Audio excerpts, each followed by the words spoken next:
Hello there, fellow truth seekers. This is Doug coming to you once again.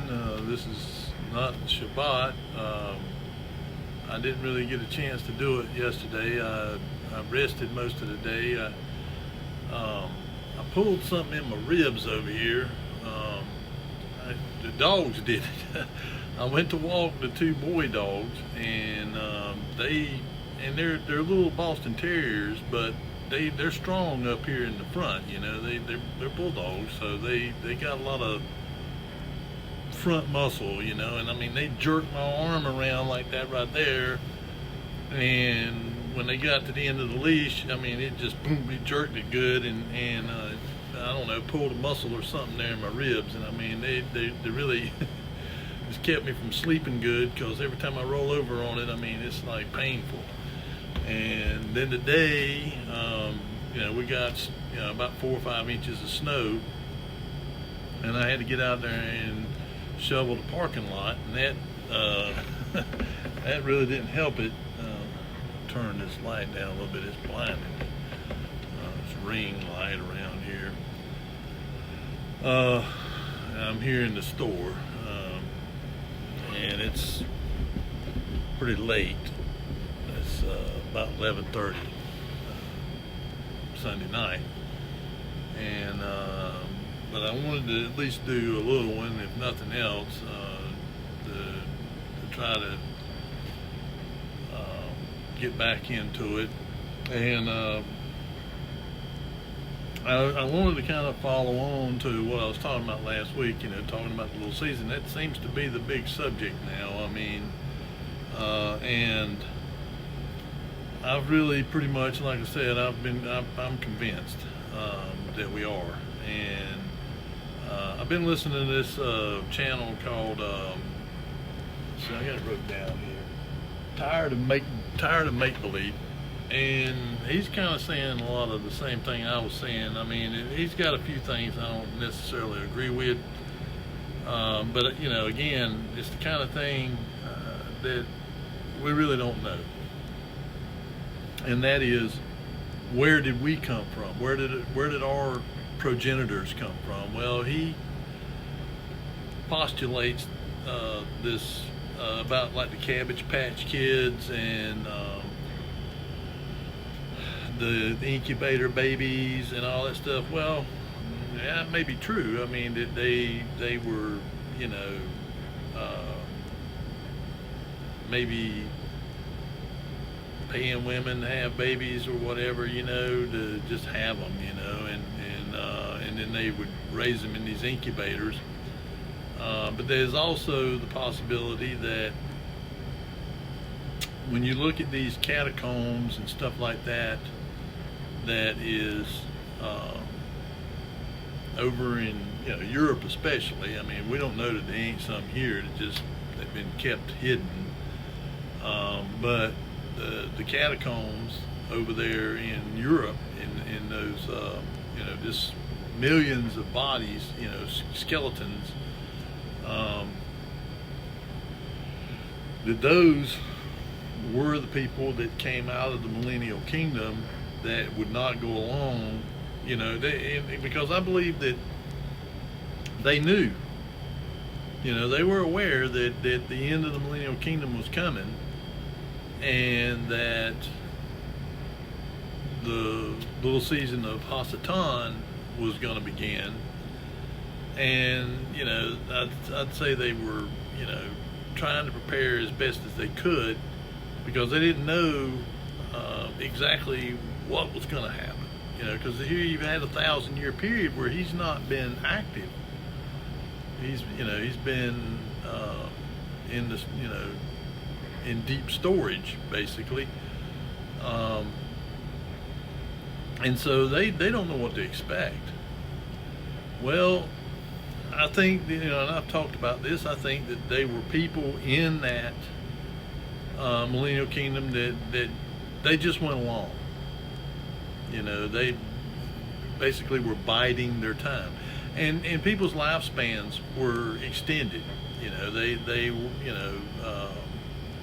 I don't know if they lived to be 1,000 years old or close to it, but would seem to be reasonable that they did have their lifespans greatly extended, and some of those people that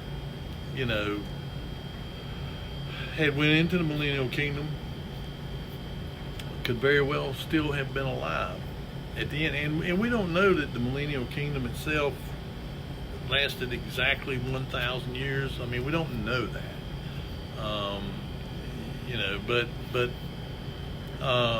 and just like the little season, we don't know exactly, how, this little short period of time, how long that actually is. Because again, like I said last week, that's up to the Father as to when, he says, hey, it's ended. And we, Scripture tells us in the last days, and I've often said this, that the last days would not be the time leading up to the tribulation in the millennial kingdom. No, the last days would be the last days, the days before judgment.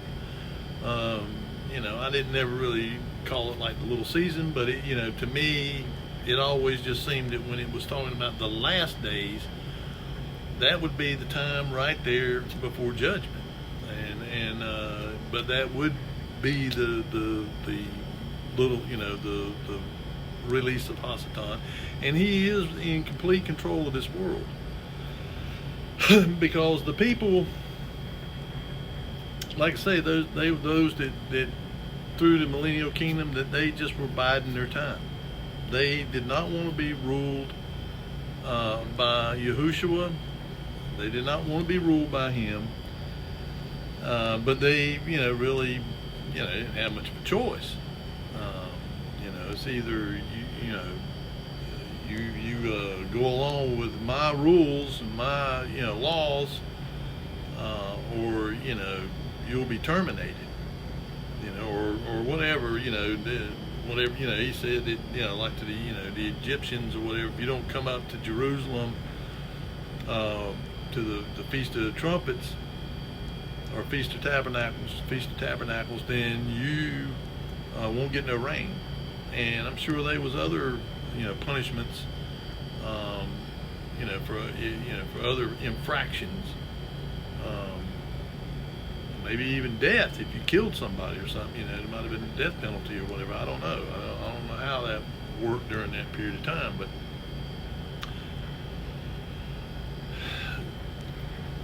excuse me, shoveling that parking lot wore me out.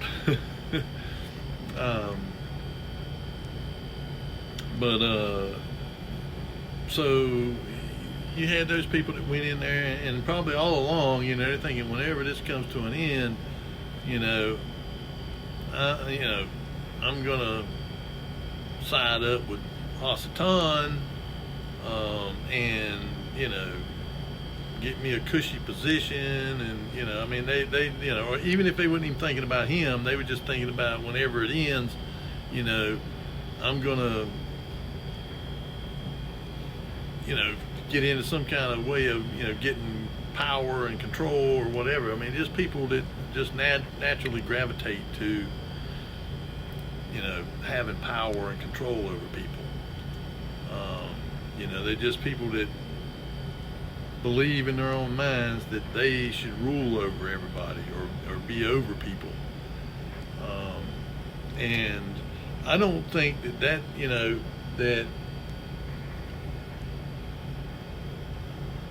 I mean, there is a hierarchy in Elohim's kingdom and all, but ultimately we're ruled by him and no one else. That he ultimately is our ruler. I mean, because if you look during the time of the judges, before there was a king in Israel, Yahuwah was ruling over them. And judges were there to settle differences between the tribes and to try to keep them from going astray, and stuff, and to defend them, against, to tell them what to do, when they had to go up against the Philistines or the Amalekites or the Amorites or somebody, you know, that kind of guide them. You know, like Samson, he was one of the judges. Deborah, and there was others. Samuel, and so, you know, basically, I mean, he was ruling over them, and you know, they didn't have a civil government. They didn't have police force. They didn't have any of that, because you know, in his kingdom, he gives us the guidelines by which to live, and you know, if we live by them, then there's no need for any of those things.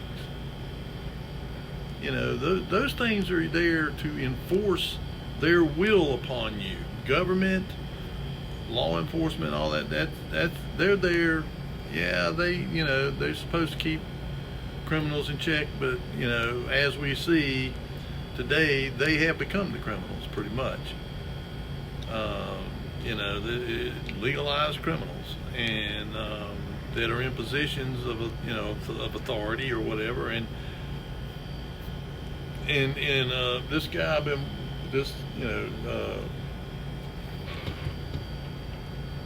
tired of make believe. I mean, he was a guy. He said he was about 2 decades into the system, into the satanic system, and he come to the same conclusion that I did. I mean,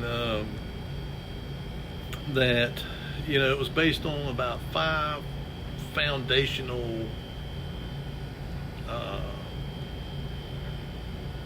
organizations or whatever.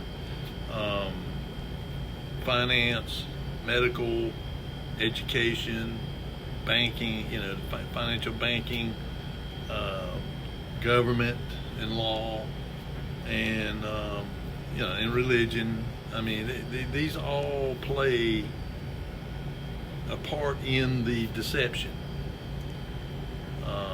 How Hasatan has deceived and is controlling, and we're basically slaves, chattel.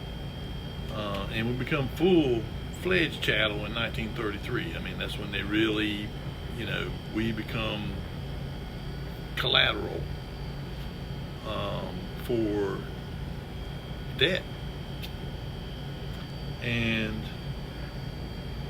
if you know, think about it, I mean, like he was saying, and I'd say it's probably true, about 70% of our income is taxes. I mean, we're just, you know, they're just basically transferring our wealth to them, and we're working pretty much for nothing. And they, you know, they're tightening the screws down. I mean, they, you know, I would say, you know, it just makes me think about Klaus Schwab and them. You'll own nothing and be happy. Well, I don't think so, but it, you know, the whole system is subservient to Hasatan, every bit of it. And but certain things more than others.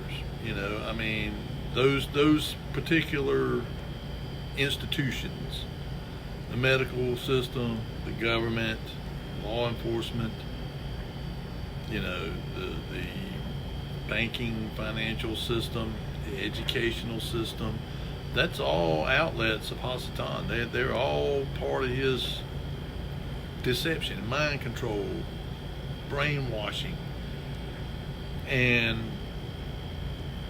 But of course, you know, and people say, well, you know, I mean, we should pray for those people who are ignorant and are, you know, are being deceived, but they're being deceived and continuing to be deceived by their own, you know, their own choice, because they you know, just like me, like all of us, I looked around, and just something, you know, like I say, back in the 90s, you know, the Ruach was dealing with me, and he was, you know, saying, hey, look around, man. Doesn't something seem off? Doesn't, you know, just, you know, Doesn't something just not seem right? And I didn't know, didn't really realize exactly what it was, because in the denominational Protestant Christian dispensational church, they never talked about the little season, because they've been deceived into believing it's never happened. So they're not going to focus and talk about Revelation 20 through 22. The little, the little season, or a little short period of time that Hasatan regains control, and his total ability to do anything is totally based on deception and lies. I mean, as far as him actually being able to enforce anything, he's not. But he uses people to do it. He deceives them into doing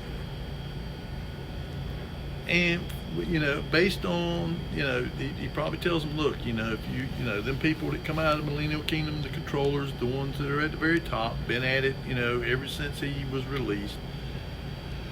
And I would say the first, 100 years, because I kind of tend to lean towards the 1600s as when he was actually released. And because I've heard different, some people say 1776. No, I believe that he was released before that, but 1776 is when he began to fully start implementing his plan, because he had to get all of the people in place that he needed to begin to do it, to cause all these revolutions, to kill all these people off, to destroy as much evidence of the millennial kingdom as they possibly could, by fomenting wars and stuff. That's one of the ways they killed off a lot of the people. The other is that these people that just absolutely, and I think that's one of the reasons why they, don't get me wrong, the Native Americans, they killed one, once the millennial kingdom was up. I mean, they began to kill one another and war against one another and all that stuff. But they still knew the truth, and so in order to hide that, and that's why they create all these, cowboy and Indian, narratives and stuff. They're real. People think, oh, they were just wanting to take their land and all that. No. What they was wanting to do is wanting to shut them up. They just wanting to make sure that they wasn't able to tell people the truth about the millennial kingdom. And then you have people like the Amish people. Like I said, I'd really love to sit down with some of them and talk to them. Some of their elders or whatever, if they'd be willing to come forward with the truth and tell the truth about what they believe and where they, what they know.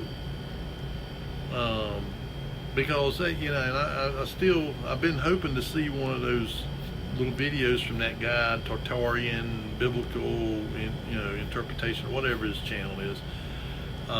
And see if I could, I would subscribe to his channel. I should have done it when I was looking at it, but I just, forgot to. And I could go back and find that episode that I looked at that showed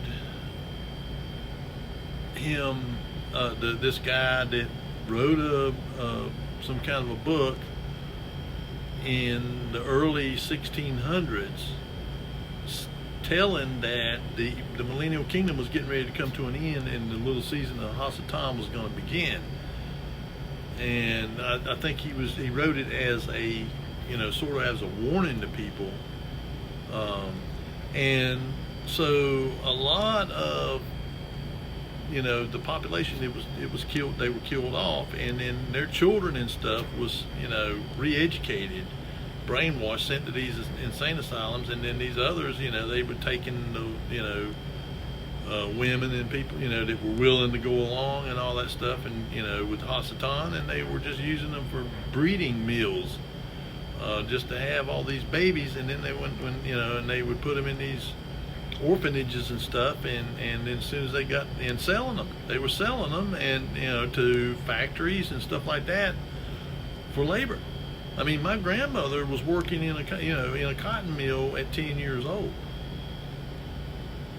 I mean, of course, that was like back in 1916. That's before they had child labor laws, because some of the elite felt sorry for them. Oh, they shouldn't have to go to work at 10, and they were going to work younger than that. They were working in these factories at 6, 7, 8 years old. 10, 12 hours a day, sometimes as much as 18 hours a day. And and my grandmother said she got 10 cents an hour. And of course, when she got her pay, she had to take it home to her father. And and beyond my great grandparents, my grandmother's parents, I really don't know nothing much about anybody beyond that.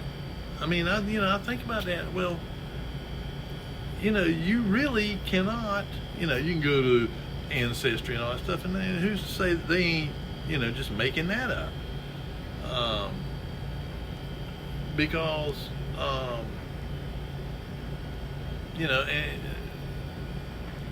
I mean, you really, and I've talked about that as well, about how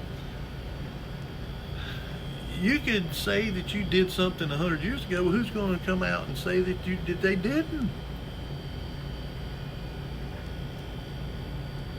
I mean, who's going to be alive to say that they didn't? I mean, it's like all these big buildings, like that Field Museum. They say up there in Chicago, and that place is massive. I mean, it's just massive, massive. And there's pictures of it, and there's nothing there, nothing around it, nothing. Just this building there, and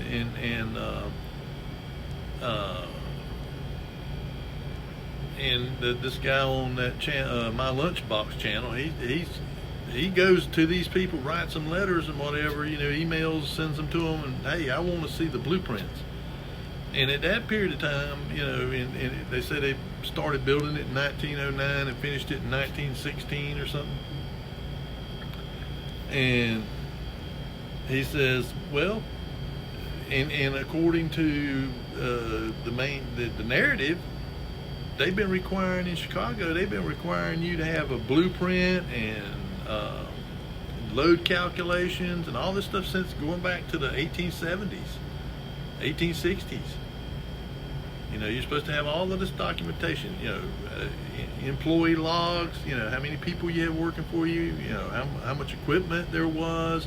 You're supposed to have accounts of all that stuff. And he said he's gone to all these different places, like the Tower of London over there. They got nothing. They got no blueprints. They got no manifests. They got no contracts. They got nothing. And they always, well, we must have got shuffled away. Well, how come you got all these other ones, but you just don't have that one? And any of those old world,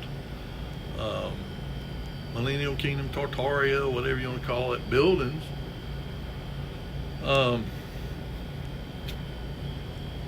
they don't have anything on them. I mean, you can go up there and one of them buildings that we built, one of them boxes or whatever, and they'll have the blueprints and the manifest and the material lists and where it came from and who supplied it, and they have all that. But on those old world buildings, they got nothing. And so and they just create, and some people think that AI has been writing these narratives all along. Hasatan and his bunch, they've got AI or whatever, some type of artificial intelligence that they've been using to write these narratives. They just tell it, hey, you need to make a story up for all these buildings, and so they're very similar, and they use a lot of the same names, like Michael or Mark or David or something. They use the same names, similar names. And then they got, like this one guy, he was supposedly an architect, and they always have these contests to see who's gonna, build it or whatever. And this one guy in 5 years built 50 of these structures, or was the architect on 50 of these things all over the country in the 1800s. Yeah, okay. Well, that's the kind of stuff, that when you begin to thinking about that, man, how come how come I never picked up? Which I never really done a lot of research on that kind of stuff. I mean, I occasionally, when you're looking in an encyclopedia or something like that, you might run up on, or when I was in school doing a book report, for social studies or whatever, you might run up on something like that, while you're looking up one of the presidents, and writing a report on. And so, it was never really one of my. I mean, I liked history all right, but now, it was all a lie. It's all a lie. So it's a good thing I didn't really get that interested in it. Other than for, what I believe to substantiate and fortify my belief system. That I had, because you're always looking for stuff to try to reinforce what your belief is. That's like this guy here I'm looking at. This, I don't agree. Like I said, I don't agree with everything he's saying.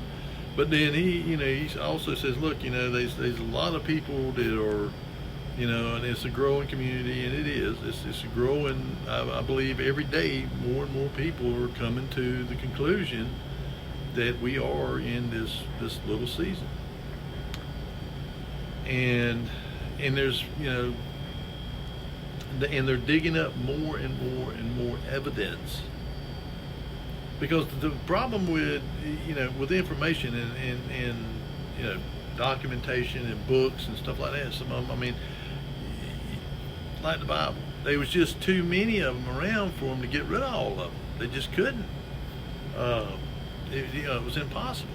And too many different versions. The Geneva Bible, the Tyndale Bible, the King James, and on and on and on and on, at all these different Bibles, and like the Septuagint and the Masoretic text, and just because I'm sure pretty much everybody in the Millennial Kingdom had books. Everybody was probably educated. That was probably one of the things that was encouraged, was for everyone to know how to read and to study the Scripture and other extra biblical text. Because I really believe that a lot of those extra biblical texts are biblically sound. And so they couldn't get rid of all of them. They probably tried. They probably tried to get the Vatican's been complicit with them. They're one of their central players in it all, that is helping them. They got that Vatican Library over there in them catacombs down in there where all the skulls and stuff is. Something like 5 miles of bookshelves with books, because everywhere they would go, that's why they had these crusades, and they were much more modern period of time. It was, they were going around trying to, all of that stuff, Martin Luther, all that kind of stuff, the Reformation kind of stuff, all of that stuff was really happening in that period of time between the end of the Millennial Kingdom and when Hasatan fully set up his system.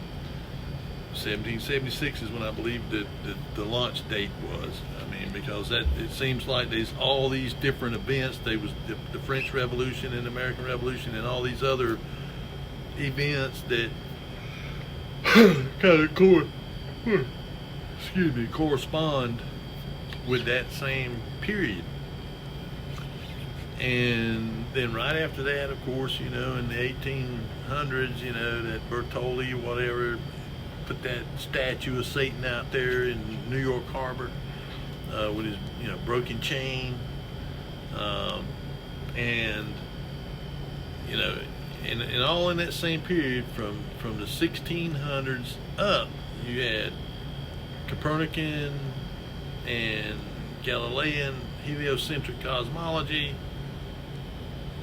Newton and his gravity, evolution, enlightenment,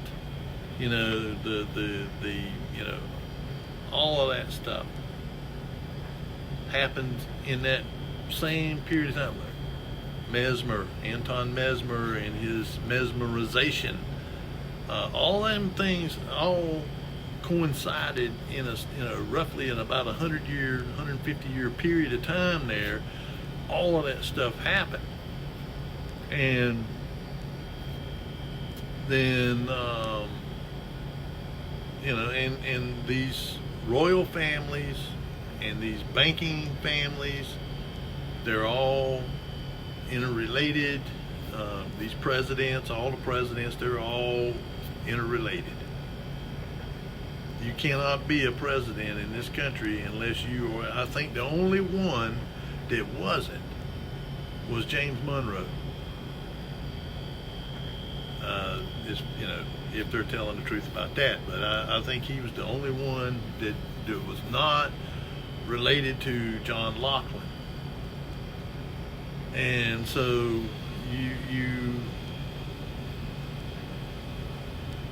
it's all a big club, and the illusion of choice, Democrat, Republican, all that stuff, and I do still believe there is two different paths. They both are satanic. They both are Satan worship. They through secret societies or whatever they're in, and really they're getting more and more blatant about it as time goes on. I mean, openly doing it, especially over in Europe. I mean, they just open about it, man. I mean, about how satanic and evil that they are. But I think that there is factions among them. I mean, because, Hasatan, he's promised them all this stuff and everything, eternal life and everything else if they go along, and of course the eternal life that he's promised them is, I don't know, these people that, like these Rothschilds, people like that, man, I mean, nobody really knows how old them people are. I mean, we don't. They can say, well, I'm 80, but heck, they might be 280.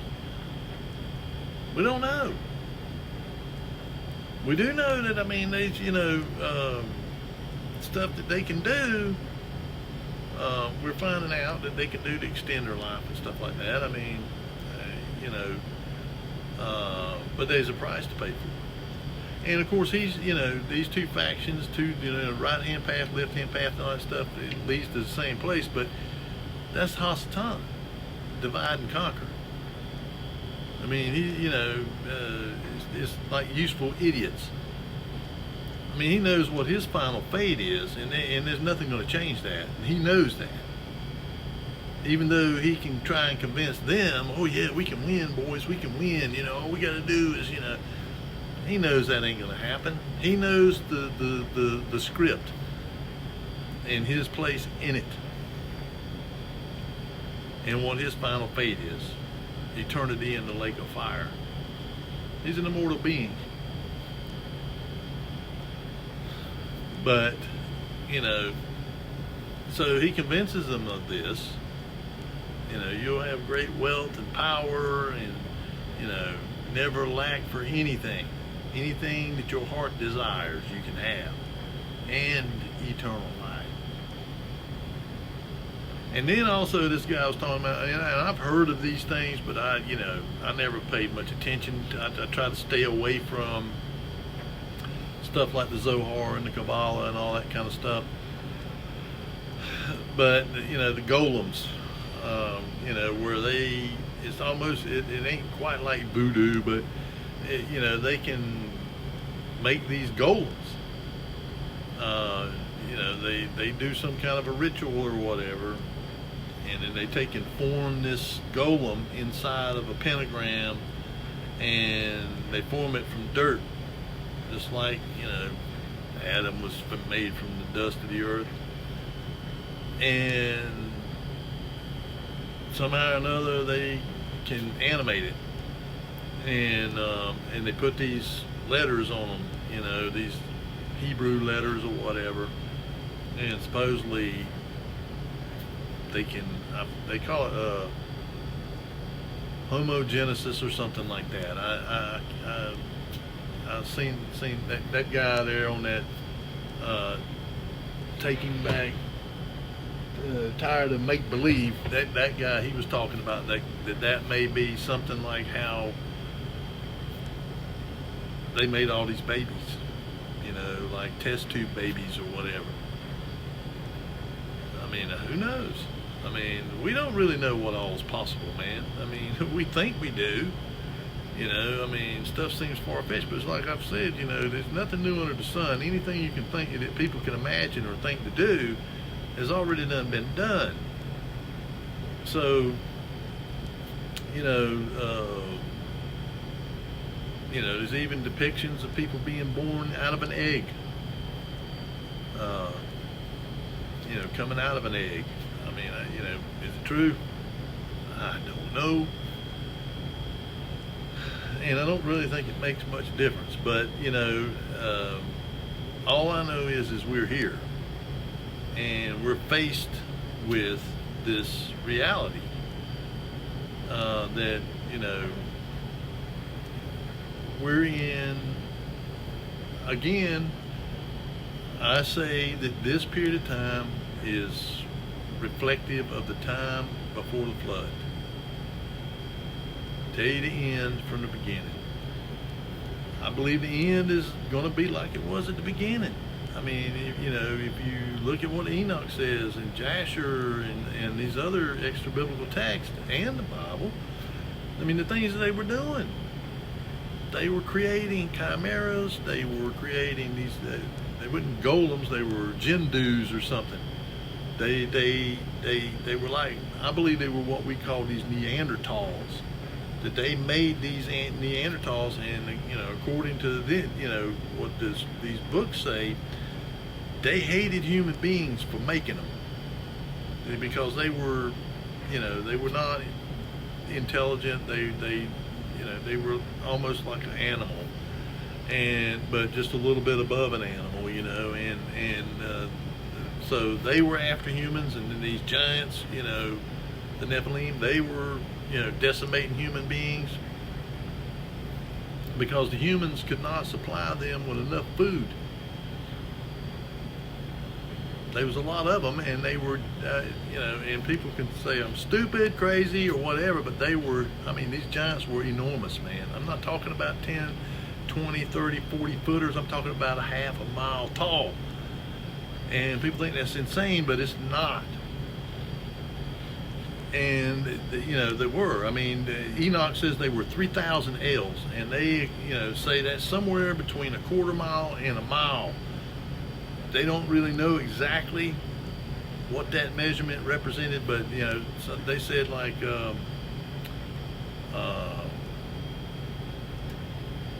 what is it? It's like 1,500 cubits or something,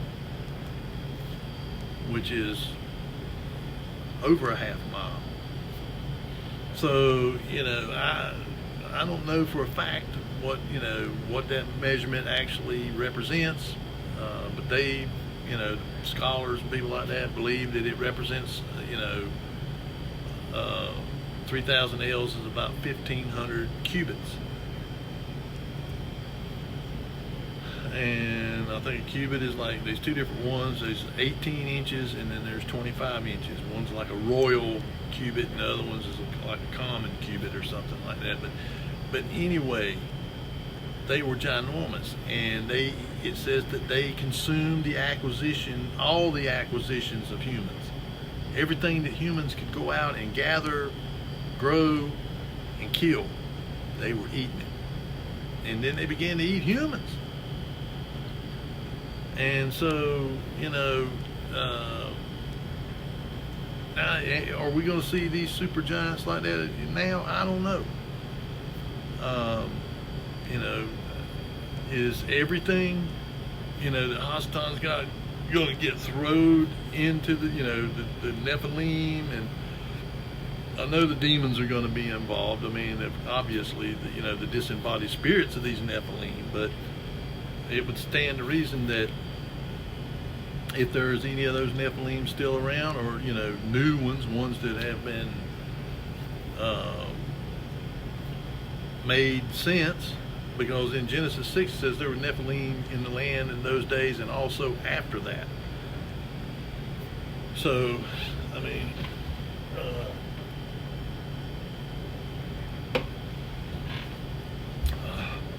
Coke. I don't generally drink much pop, but but anyway, so and then genetic manipulation, manipulating things genetically.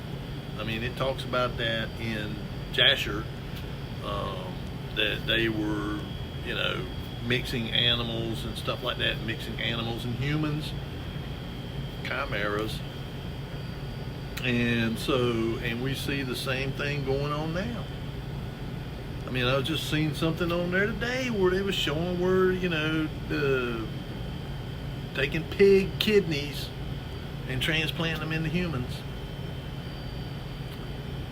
Because the pig really, in a lot of ways, their organs and stuff is very similar to human organs. I mean, obviously, they're going to be similar. I mean, animal organs, because they serve the same function.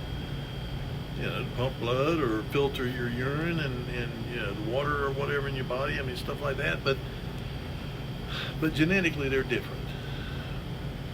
And so, in order to do that, what they're doing is they're genetically modifying these pigs. And, mixing human DNA with the pig's DNA, and to produce these kidneys that won't be rejected outright. What they're talking about is like taking your DNA and mixing it with the pig's DNA and growing a kidney in it that is compatible with your body. Now, if that doesn't sound like what was going on back then, I don't know what does. And then not just to mention that, but like over in India, they got this super rice that they just brought out. It's and they say it is genetically modified. I mean, and it won't spoil. And talk about insanity, man. I was watching this YouTube video, just one of them little short clips. This guy had took an ice cream cone and a sandwich, an ice cream sandwich, and he put them in a baking dish and just set them outside. Set them out there in the yard. And he lived like out in the country or whatever, So you would have thought something would have come up and tried. Nothing would eat it. Nothing. And he went out there, it'd been out there for a couple of days or whatever, and it was still solid. It hadn't melted. And it's the same, and they don't even call it ice cream a lot of times anymore, because it ain't. It's not, it isn't. To be proper here, it isn't. It isn't ice cream anymore. It's a concoction. And I don't eat none of that stuff, man. I mean, I try to stay away from this stuff too, but every now and again I'll have one. Like I had burgers, you know, and so I had to have some red meat, man. And can't afford it much, but you know, I try to get some as often as I can, and at least some ground beef or something. But I just think it's a repeat of that, except this time it's going to be destruction by fire instead of by water, because he promised Noah he would never destroy the world with water again. So this time he's going to destroy it with fire. But the one point that this guy was making was, you know, how to make it through this. Because that's really what's the important thing. I mean, all of the minutia and the details about when, what happened, and all that's irrelevant. You know, I believe we've pretty much established that we are in this period of time. That the evidence pretty much proves it. The important thing is how do you navigate through it? That's what this guy says. How do you navigate through this? Well, for one, stay away from working. You know, don't work directly for Satan. I mean, if you're working in any of those things like education, healthcare, banking, government, you're basically, even if you ain't directly doing anything evil, you're supporting it. You're supporting the indoctrination and brainwashing of our children in these schools with their narrative, with the satanic narrative. In the banking system, you're helping them steal from us. That's basically what they're doing. They're stealing the fruit of our labor. We're basically slaves. But it's a sophisticated kind of slavery, you know, that is so sophisticated that people don't realize that they are. And so so the way that we navigate through it is we work with our hands, honest work, you know, making, you know, something that is of use to people. And you know, we stay away from, like I say, we stay away from the education system, the medical pharmaco system, the banking and government. You know, all these people working in government, they're not necessary. Everything, you know, the majority of them people are there because they got to do something with these people that are a bunch of educated idiots. They don't want them to realize that the education that they got is worthless. They don't know nothing. They don't really know anything other than a bunch of garbage that they've pumped into them. So they got to do something with these people, so they put them to work in the government. And they just said, I mean, look at all these people that they, you know, Trump, he's part of it all, just like the rest of them. You know, to what extent, you know, and how deep is he, and how much does he know, and all that, I don't know. But him and Elon Musk and them, when they was doing all that stuff, they said they was all these people, man, that, you know, that they didn't know what they did. They didn't really do anything. They just sat in a cubicle and played video games all day long. You know what I mean? You know, everything that they were doing, you know, if they were doing anything, you know, computers could do it. I mean, it was stuff you just, you know, you could have one person over here just feeding these stacking a pile of documents up over here, and they go through to a reader and read them, and the computer do the rest. You know, and you need a handful of programmers around just to keep these machines going, but that's it. And so, you know, that whether he realized it or not, and it may be that we're at that point to where the revealing where people have to know, they have to know the truth. And so that they're going to be without excuse. And, you know, I think the only reason that I've come to the knowledge of it is because I wanted to know the truth. Because I had a love for the truth. Not because I'm special by any means. I was as duped, if not more, than most people. Like I said, I mean, religion, man, is one of the primary ways that he's got control of people and duped them. Because like I said, I mean, they never talked about that. And there's other stuff in there, man. You could they could never talk about it. Never would. I don't know. Or, well, we don't need to really talk about that. This is what we need. We need to focus on love and all. Yeah, we need to love people, man. But, you know, Paul talks about how, you know, all Scripture is given for reproof, for you know, learning and teaching and correction and you know, revealing righteousness. All Scripture, not just bits and pieces, all of it is given. And so that's what we need. We need to focus on reading our Scriptures, learning about how, and Yahushua set the example of how. You know, and of course he, you know, people say, well, what would Yahushua do? Or what would he, you know, it's not what would he do, it's what did he do. I mean, pretty much anything that you can, you know, that you can be faced with in life, he dealt with it. Money, love, hate, you know, I mean, greed, powers, authorities, religious leaders. I mean, anything that you or I would face in life, he dealt with it and told us how, you know, showed us how to deal with it. And so it ain't what would he do, it's what did he do. And of course we can find it in the Scriptures. And the KJV is as good as any.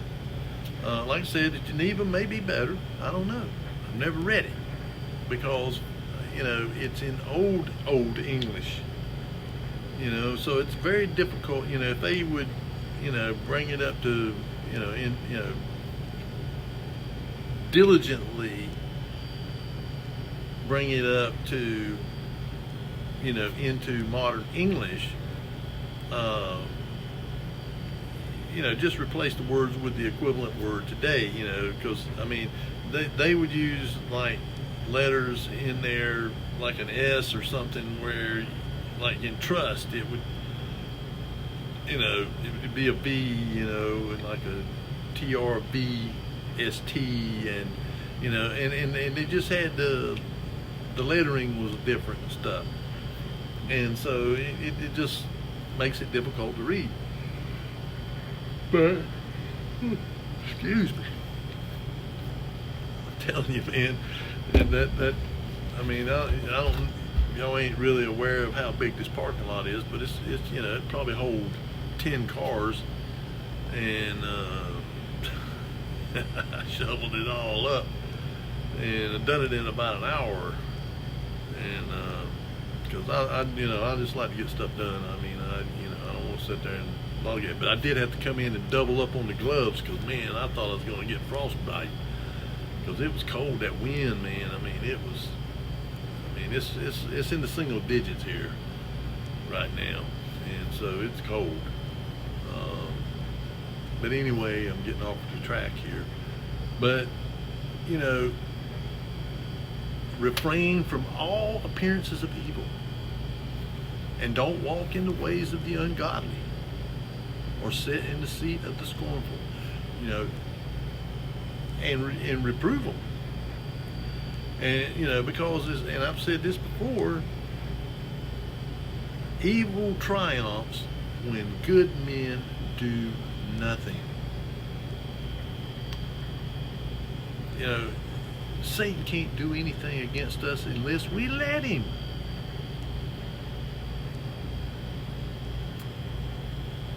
I mean, we have the power to tread on serpents and scorpions. Why do you think the first flag of the United States was the Gadsden flag? Don't tread on me. I mean, and you know how he's kept people from doing it? Fear. Fear and greed and ambition. People wanting something, and he gives it to them if they just go along and don't, rock the boat. But when you start rocking the boat and you start calling it out and you start saying something, you ain't gonna get nowhere other than deeper and deeper, and of course, I've talked about, how on my other channel there where I'm doing the shop up there, I'm partnering up with a guy, he's a building contractor. Well, he's asked me if I'd be interested in maybe, helping him some. I can earn with my Social Security. I'm on Social Security, and with that, I can earn up to a certain amount, and not get penalized. So, I might just take him up on that, and just to try to stay current, not to get ahead, just to stay current. Because no matter how much we do, how hard we work, and scrimp and save, cut corners and all that stuff, it's just getting harder and harder for small businesses. Like us, and not to mention there's a place going to open up down the road down here. Of course, I think they're going to mainly just sell cigarettes and beer or something, and maybe a little bit of snacks and stuff. But they're going to find out, man, it ain't as easy as they think it is. That right there, tobacco, is the single largest outlay for a store for us. And for a small store like this here. Now, a bigger store, they're going to have more in groceries and stuff. But for us, that's the single largest expense that we have on a weekly basis. When we buy groceries, more of the money that we have allocated for it or budgeted for it goes to that than anything else. And you make the least amount of profit or margin off of it. You don't make nothing off of that stuff. The government makes all the money off of it. The taxes, just the whole on the wholesale price. It's crazy. And I don't want to encourage anybody to use tobacco. I think if your conscience bothers you about something, don't do it. It doesn't bother you, and it doesn't hurt you, ain't hurting you or whatever. Everybody has to listen to their conscience. It's your conscience where it's going to tell you, the ruah is going to tell you, hey, you need to, don't do that. Stop. And and also from a purity standpoint,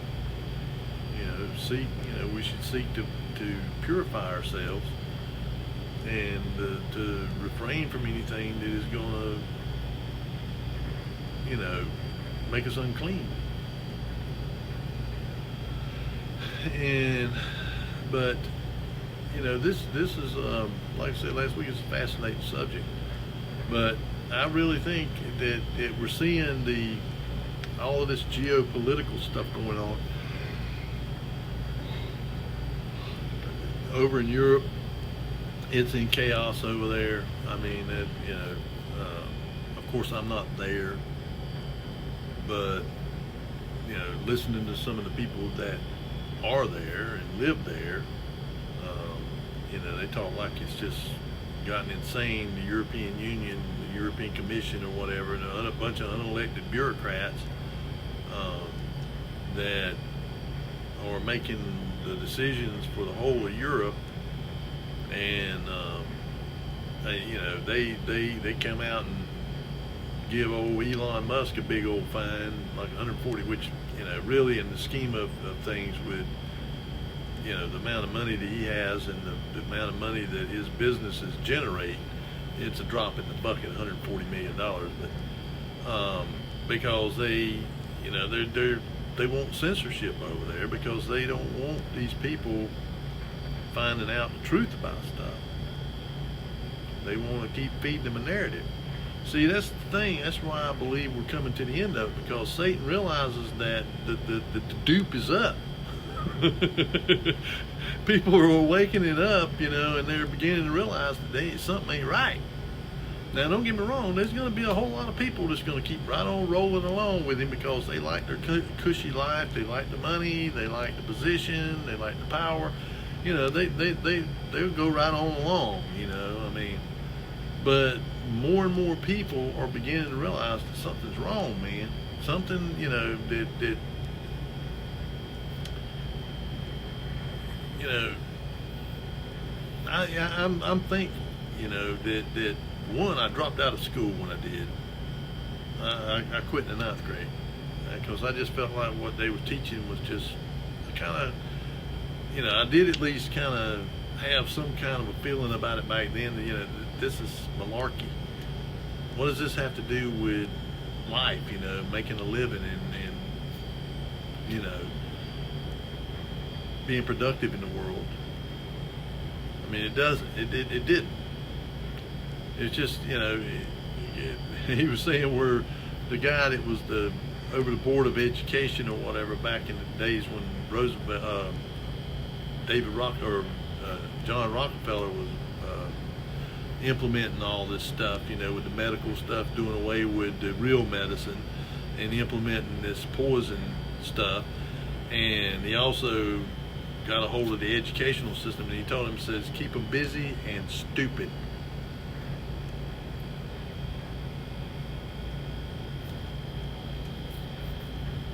Well, what do you want me to do? Keep them busy and stupid. And so I kind of picked up on that, you know. I mean, I'm pretty much self-educated. I mean, you know, I was fortunate that my mother taught me to read early on, and I had a love of reading. So I'd read everything I could get my hands on. And, you know, some stuff, you know, that they just didn't feel like was a threat to them or whatever, you know, they put it out there and it was the truth. I mean, you know, some things, but a lot of everything, you know, was distorted or twisted or, you know, deceptive. They just really didn't want you to. I mean, it's just like with all these technologies, you know, running cars off of water and stuff, like with the Geet reactor and all. And then this new one that they got out is very similar to that. You know, that Geet reactor, Pantone, his Geet reactor. Well, they tried to kill that guy on many occasions. And I mean, he didn't just come up with that. I mean, he came up with an X-ray machine that didn't use radiation, and several other devices. Well, they were continuing. They finally did, I think, kill him because he just kept coming up with these things that they did not want people to have or know about. And you know, and there's even a law written on the books in the United States that they can come and seize something that they deem to be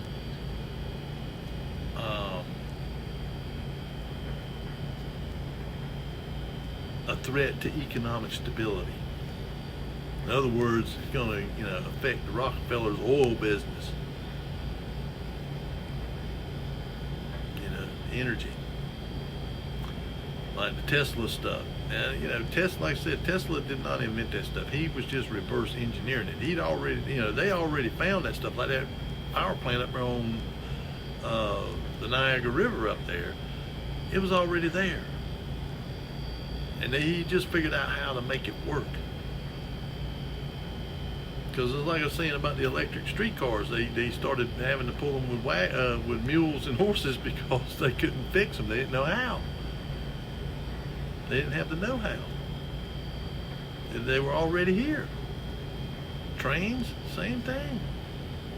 They finally figured out the trains and how to build them. You know, they just replicated what they found. And the airships, well, they had to do away with them. So they had the Graf Zeppelin disaster in 1929, there in, what was it, Lakewood, New Jersey. That done away with the Zeppelins, the airships. I mean, they have pictures and stuff. I mean, they're supposedly old. I mean, again, you just don't know. I mean, but this, again, they couldn't get rid of everything. They tried to get rid of as much stuff. And all these fires, all these cities that I was talking about that the raindrops fell on the map, and there were cities there already. All of them had fires. The Great Chicago Fire, the St. Louis Fire, the Kansas City Fire, the Denver Fire, Philadelphia Fire. I mean, and these buildings didn't burn down. They blew them up. But they got these fires going to drive the people out. People fled the cities because they didn't want to, because all these old wooden shanties that they threw up, yeah, they burnt. And they created that story about Mrs. O'Reilly's cow kicking over a lantern or something. Up there in Chicago. Mrs. O'Leary's cow or whatever. I don't remember exactly how it went, but it was something like that. It kicked over a lantern and set the barn on fire and caught Chicago on fire. No, so they had to get the people, drove them out with these fires, and then they would blast these buildings, or afterwards they'd act like they built them. They would fence them in, or with partitions or whatever around them and stuff, and then, we're going to build it back, build a building back here, and then really it was the same building. They just, built scaffolding all around it and all that and act like they were building it, and it was already there. I mean, they just done all kinds of deceptive stuff like that. And a lot of the people that it was like what I was talking about a while ago. Well, you're not guiltless if you're going along with it. I mean, if you are part of the cover-up or part of, acting like, you ain't going to question, well, why are we acting like we're building this building when, well, what they'd probably tell you is, oh, we just need to renovate it, and clean it up and all that, from the fire and stuff. But they're telling the public, that we built this, and really they didn't. And so you have all of these exceptions, but the thing is they realized that they wasn't anybody going to live long enough to be able to dispute it, after a certain period of time. I mean, like, yeah, now you got a few people around that's over 100 years old, but something that was built in the early 1900s, they wouldn't know nothing about it. They wouldn't remember it, even if they, I doubt there's anybody, normal human anyway, that's still alive that was born in, like my grandmother was born in 1906. My grandfather in 1898. Well, they ain't none of them people still alive. I mean, that's 120 years, man. I don't think there's anybody in America anyway that's I think the oldest person alive right now in America is about 116, 17 years old. That's close. But they would have been small, they wouldn't have remembered any of it, and I mean, if they was, from a rural area, probably never even heard about it, I mean, too busy making growing crops or something. And so, that's what they counted on. But now in this time when you have information, instantly available, and a lot of times, they're trying to bury it now, but it's kind of took on a life of its own, this internet, the problem with Google and them going around the world to all of these libraries, I'm talking about private libraries, Vatican Library, all these libraries, and scanning in all these books and all these periodicals and all this stuff. The problem with it is, their objective is, they said that they will want to discover the mind of God, is what Sergey Brin or whatever said. But the problem with it is now, if you know how to ask the right question, you can get that information. But they're slowly clamping down on it. It's like I was talking about how when you Google something and you bring up a landing page, and it'll say up there at the top up there, to say, or down at the bottom somewhere, it'll say one of 100,000 pages. But you can scan, you can go through, you can go over to, to like page 455, and after that it'll say no more pages available. Cuts you off at about 400 or 500. Well, it says on here 100,000. Where's the other, 99,500? Where are they at? That's because they're, they realize it now, and they've had to, start working to suppress the ability to, and the ones that are on those 400 pages are the ones that they want you to, the narrative that they want you to believe. So the only way that you can really, and I would say in the big libraries, like the Metropolitan Library in New York City or Chicago, their main libraries and stuff where they got, hundreds of thousands of books or even millions of books, or the Library of Congress or somewhere like that, there's certain parts of it they will not let you in. They won't let you go in there because they don't want you to know that information. It will destroy their narrative. And so if you're fortunate enough, a lot of times you may go in an old bookstore out in a little town out in the country somewhere and find a book that that's hard to come by, that will give you information that you just couldn't get anywhere else. That's why it's good to have books, and actually read books, because you can get information a lot of times that they're not going to let you have if they can get around it. They're going to keep it suppressed. But a lot of it was, relegated to the esoteric. And so people that were like scholars and deep thinkers, deep people, whatever, they would go into these old libraries and, spend weeks, months, years in there going through looking for books and stuff, that would have information. And a lot of times these libraries, they didn't even realize that they had them. That they had copies of of these books that give out information about stuff like the Millennial Kingdom, written by people during the Millennial Kingdom. And so you obviously,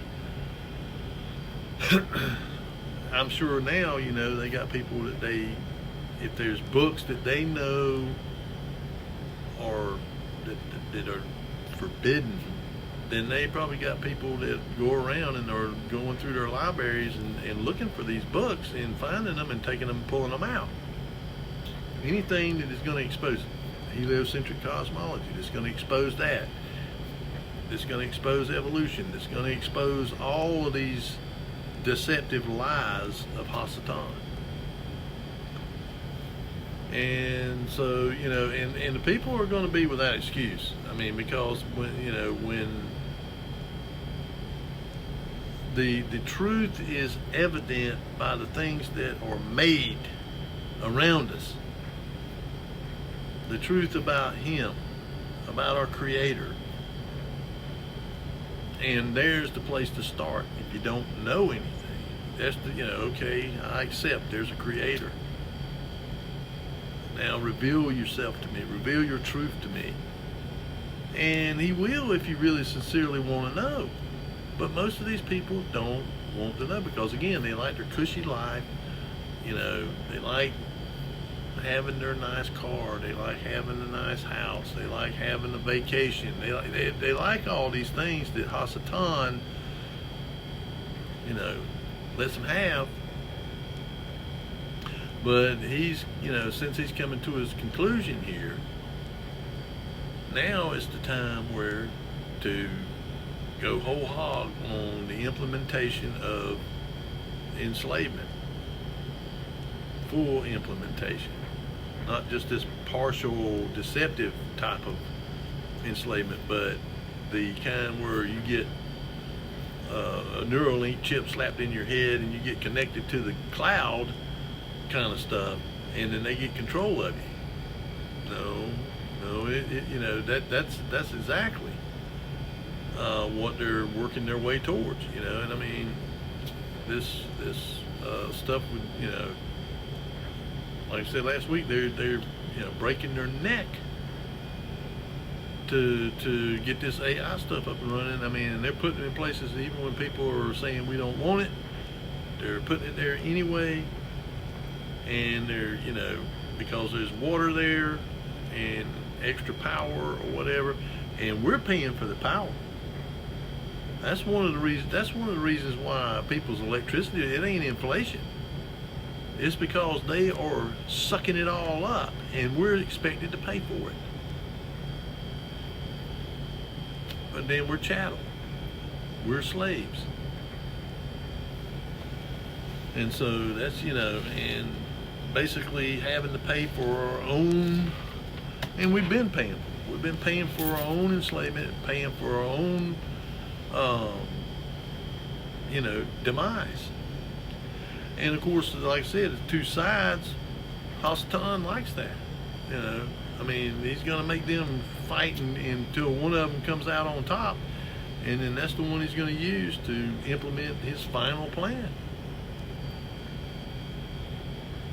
And we see this realignment. This, how they're talking about, the Western Hemisphere is off limits to everybody else but us. China, Russia, you need to stay out of here. The Monroe Doctrine or whatever. And, this in the multipolar world, not just one superpower going around laying down the hammer on, everybody, and, being the policeman of the world. That's over. And, you're just going to have an alignment, to where you have like 10, and I've seen maps of it where they got the world divided up into 10 regions with 10 rulers, and then one, main ruler, Hasatan. So, for us who know the truth and then believe, we need to navigate our way through it, through the scripture, by doing what Yahushua did, by staying on the straight and narrow, not turning to the right or the left, and, warning people. I mean, if you can, if they'll listen. Most people, I think a lot of people know. I think they already know. I mean, it's broadcast everywhere all the time, been being broadcast, for a long time. But, people are, they're people. They look at the Hebrew people. I mean, they do all right for a little while, and then they go right back to worshiping the false gods, being the harlot. They've done it over and over and over and over again. One generation would do all right, and the other generation would go back to worshiping these gods, and, just done that and done it over and over again. And every time they'd go to worshiping these, they would just fall into debauchery, man. I mean, just nothing was, hedonistic,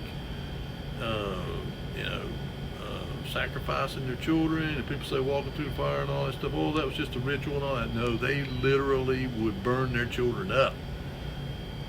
They would throw them into that cauldron that was in the hands of Moloch, there in the valley of Hinnom.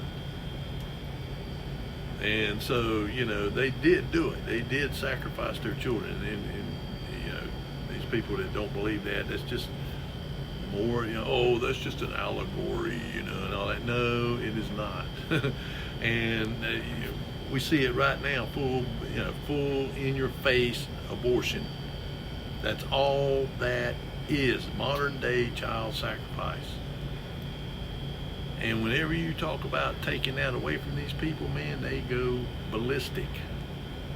I mean, it really just, I mean, these people just go completely off the deep end when they think that you're going to take away their right to murder their babies. And so, all I can say is, suit up in your armor, keep it polished up, follow Yahushua, the ways of Elohim, because he lived and walked in the ways of Elohim. And that's what we have to do. Live and walk in the ways of Elohim. Because it's like I've said over and over again, and I'm going to keep saying it. The scriptures is not a religion. It's a way of life. It's a way of living. It's the way of Elohim. It's his way. It's the way to peace. It's the way to tranquility. It's the way to eternal life.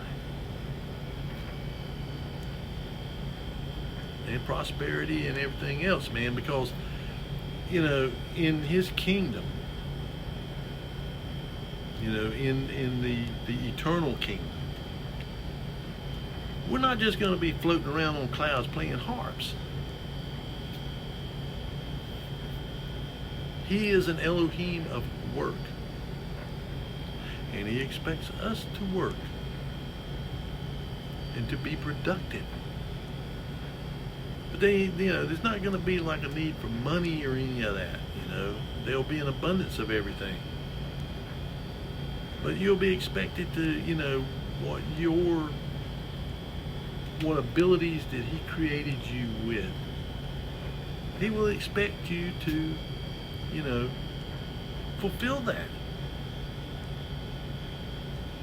And the thing is in the eternal kingdom of Elohim, you'll be able to fully realize your potential and to create, whatever you can imagine, and learn things that only the Malahim know. Only the Father knows. The things that are forbidden to us now, we can know those things and more. Everything there, we can. There's so much that there is to know, but we have to be obedient and walk in his ways. And the scriptures, it shows us all along, how to do that. And, basically Yahushua summed it up in 2 commandments. Love Yahweh Elohim, the Father, with all your heart, mind, soul, and strength, and love your neighbor as yourself. If you do those 2 things, then you are walking in the ways of Elohim. Because you fulfill the law and the prophets by doing that. And I'm not saying it's, always easy. Because some people can make it very hard. They can make it very difficult. But,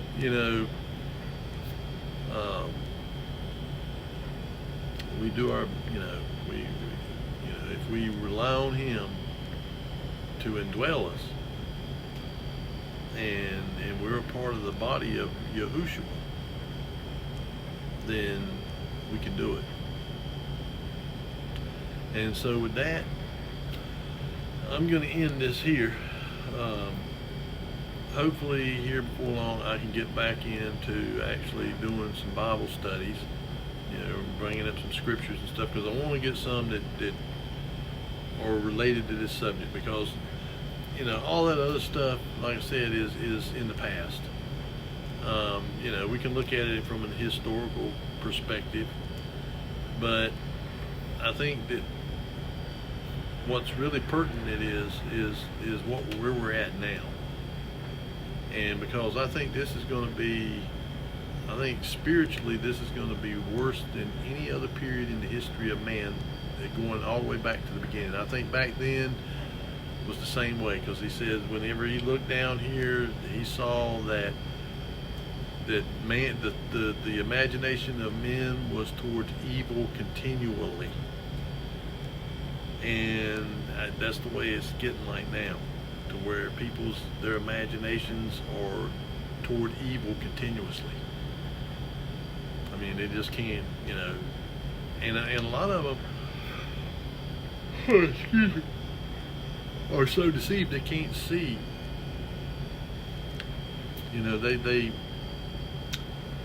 They really don't have a ability to discern right and wrong. They've been so programmed and duped that sin is normal. That all the things that we see in society and all the stuff they put on TV and on YouTube and TikTok and everywhere else, all this vulgarity and foul language and violence and all that stuff, that's all normal. That's just part of normal life. And so they, so many of them I think there was a study done, something like 80% of the population doesn't really have a concept of right and wrong.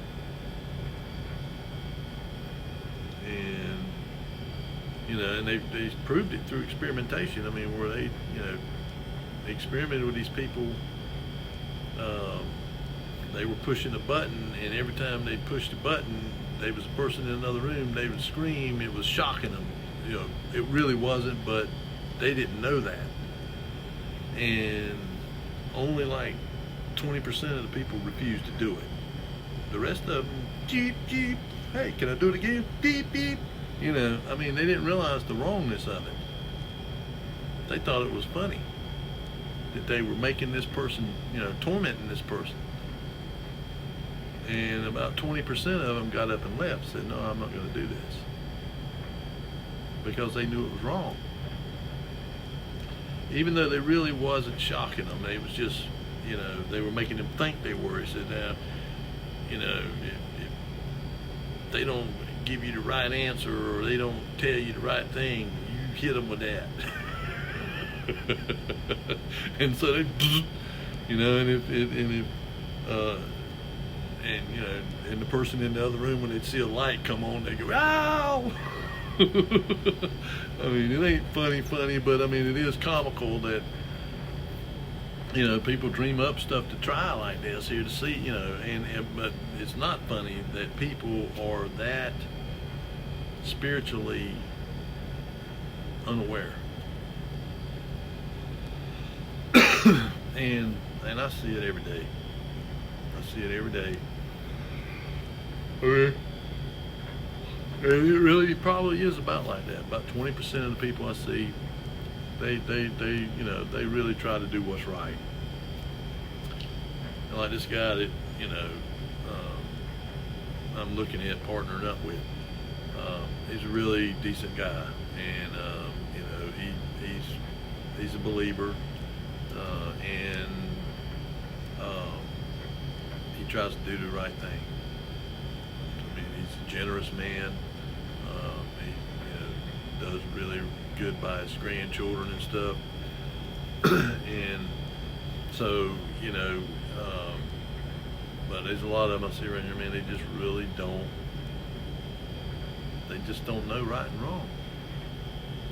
It's sort of like in the last chapter of the book of Judges. Every man, actually it's in two different places in the book of Judges, about halfway through, and then at the end it says everyone done that which was right in their own eyes. And that's the way that's the way the world is right now. People are everybody just does what they think is right in their own eyes. And it's sad. It's really sad. all the more reason we need to pray for these people. But talking to them really don't do much good, you know. I mean, just got to pray that Father will draw them to Yahushua. And so with that, I'm gonna leave it off there. I hope that this conversation, or this commentary, will get you to thinking and prepare you. You know, of course, I pray that that I might be accounted worthy to escape these things. And of course, by escape, that's probably through death. But that's, is a preferable alternative to what is coming. I mean, we're literally probably going to have to go to war against them. And of course, it's probably going to be more of them than us. And because they're going to be coming for you eventually. They're going to be coming for you when you refuse to take that chip. Because they got, like Larry Ellison said on that interview. Well, we got to do this because we got to keep everybody in line, keep all the cattle in line. I mean, they just want to do us just like they do a cow or something, boom, thing in their ear, whatever. Well, they want to put these chips, these Neuralink chips in our head or something like it. I mean, they project, man. They tell you what they're going to do. They tell you what they want to do and what they're going to do. And that's their next step. But they have to have the ability to be able to track it all. And that's where this AI comes in. It's to track it all. So we need to be getting physically, mentally, and spiritually fit. That's why I got out there and shoveled snow, because I need to, get myself fit. Or try to stay as fit as I can. I mean, like I say, I'm 63 years old. I'm not a spring chicken. But I try to, fast a lot, and go without food, and just because that's, we don't really know when these things are going to happen, but we know they will. And so we need to be, first and foremost, spiritually fit, mentally and physically. We have to have it in our head that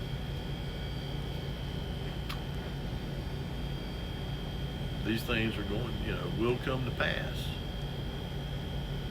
But we have to keep our mind focused on the straight and narrow path and Yahushua, because that's what he told me. You keep focused on me. He said, you focus on me.